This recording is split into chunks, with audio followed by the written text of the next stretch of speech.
इसके सख्त सुरक्षा घेरे को तोड़ते हुए अपराधी आते हैं और छोटे सरकार को गोलियों से भूनकर चले जाते हैं। तो कौन है यह छोटे सरकार जिस पर विधायक के भाइयों की हत्या का आरोप था, विधायक की बेटी पर गोली चलाने का आरोप था, और अगर हम जरायम की दुनिया की बात करें तो यह छोटे सरकार वह शख्स था जिसका नाम लेने के साथ ही लोग खौफजदा हो जाते थे। जी हाँ, पटना के दानापुर कोर्ट में आज दिन दहाड़े जिस छोटे सरकार की हत्या हुई है, उस छोटे सरकार को लेकर के बार बार लोगों के जहन में यह सवाल उठ रहा है कि आखिर कौन है यह छोटे सरकार जिसकी आज दिन दहाड़े हत्या हुई है और जिस पर एक दो नहीं बल्कि दर्जन भर से ज्यादा मामले दर्ज हैं, और मामले भी ऐसे जिसमें कई विधायकों को, परिजनों को उसने निशाना बनाया था। और इतना ही नहीं, एक एक हत्या के लिए 20-20 लाख रुपए सुपारी लेता था। जी हाँ, यह छोटे सरकार वही है जो एक एक हत्या के लिए 20-20 लाख रुपए सुपारी लेता था। तो अगर हम इसकी कहानी शुरू करें तो इसकी कहानी की शुरुआत ही अपराध की कई ऐसी संगीन घटनाओं से होती है जिसमें छोटे सरकार का नाम सुनने के साथ ही लोग दहल उठते थे। दरअसल शुक्रवार की दोपहर पटना के दानापुर कोर्ट में हुई इस घटना ने सबके होश उड़ा दिए कि छोटे सरकार की दिन दहाड़े गोली मारकर हत्या कर दी गई। सबके जहन में बड़ा सवाल उठा कि कौन है छोटे सरकार जिसे गोलियों से भूना गया है। तो आइए हम जानते हैं कि वह छोटे सरकार कौन है जिसे दिन दहाड़े गोली मारी गई है और जिस मामले में पुलिस ने अब तक 2 हमलावरों को गिरफ्तार किया है। उनसे 2 पिस्टल और खोखे भी बरामद हुए हैं। दरअसल बिहार के लोगों के लिए छोटे सरकार कोई नया नाम नहीं है। विशेषकर जरायम की दुनिया यानी कि अपराध की दुनिया छोटे सरकार के नाम से ही खौफ खाती है। छोटे सरकार वही शख्स है जिस पर पूर्व विधायक के भाइयों की हत्या का आरोप है। इतना ही नहीं, यह वही छोटे सरकार है जिसने पूर्व एमएलए की बेटी पर भी गोलियां चलाई थी। इस पर एक दो नहीं बल्कि 1.5 दर्जन आपराधिक मामलों में संलिप्तता के आरोप हैं और बिहार के कई जिलों में अपराध का दूसरा नाम ही छोटे सरकार था। तो दरअसल छोटे सरकार को आज पटना की बेऊर जेल से दानापुर लाया गया था। वह बिहटा के सिकंदरपुर निवासी राजन सिंह का पुत्र है।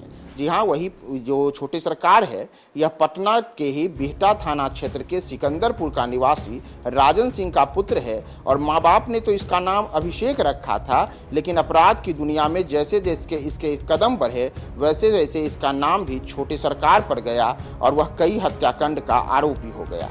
बिहटा के सिकंदरपुर निवासी राजन सिंह का पुत्र छोटे सरकार उर्फ अभिषेक कुमार अपने 3 भाइयों में सबसे छोटा था।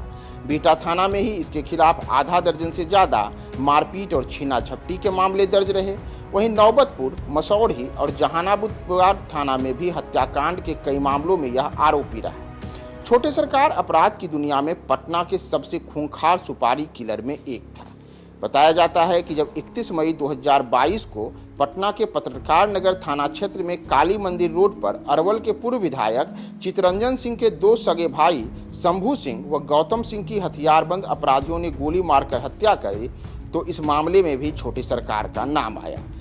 इसके पहले 26 अप्रैल 2022 को पूर्व विधायक चितरंजन सिंह के सगे चाचा अभिराम शर्मा को उनके आवास में घुसकर मार डाला गया था। वहीं उनके भतीजे दिनेश शर्मा की भी हत्या दुकान में घुसकर कर दी गई थी। इस मामले में भी यही छोटे सरकार शामिल था और इस पर ही आरोप लगे कि उसी ने पूरी की पूरी सेटिंग की और चितरंजन सिंह के चाचा और भतीजे दोनों की हत्या में ये इसकी संलिप्तता रही। लेकिन छोटे सरकार की क्राइम हिस्ट्री केवल यहीं तक सीमित नहीं है। यही वह छोटे सरकार था जिसने मरौड़ा के पूर्व विधायक सुरेंद्र शर्मा की बेटी पर गोलियां चलाई थी। जुलाई 2022 में हुए इस घटना के बाद पुलिस ने जो खुलासे किए थे वह काफी चौंकाने वाले थे। कहा गया कि अपनी बेटी की दूसरी जाति के लड़के से विवाह करने से नाराज चल रहे पूर्व विधायक सुरेंद्र शर्मा ने अपनी बेटी की हत्या की साजिश रची और इसके लिए छोटे सरकार को 20 लाख रुपए की सुपारी दी गई। फिर 1 जुलाई 2022 की दरमियानी रात को उनकी बेटी की हत्या का प्रयास किया गया।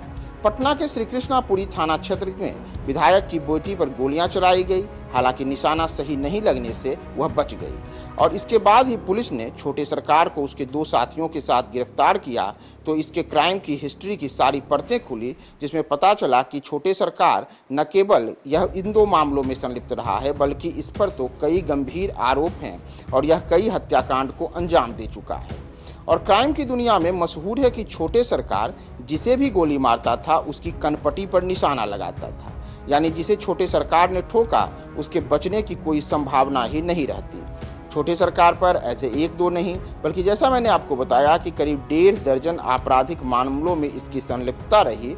और अगर हम कुछ खास कांडों की बात करें तो बहुचर्चित अभिषेक सिंह हत्याकांड, अभावक सिंह हत्याकांड नौबतपुर, नारायण जी हत्याकांड, विक्रम पांडे हत्याकांड बिहटा, उज्जवल गोलीकांड विक्रम, इस तमाम घटनाओं में छोटे सरकार ने ही इन घटनाओं को अंजाम देने का आरोप लगा। और इतना ही नहीं, छोटे सरकार के लेकर के तो यह भी बातें सामने आई कि यह अपने भाई राहुल के साथ मिलकर के तमाम आपराधिक घटनाओं को अंजाम देता था।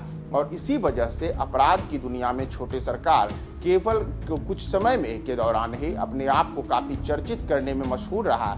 लेकिन जैसा अपराध का अंजाम होता है, आज दानापुर कोर्ट में छोटे सरकार की उसी के तरह गोली मार करके हत्या कर दी।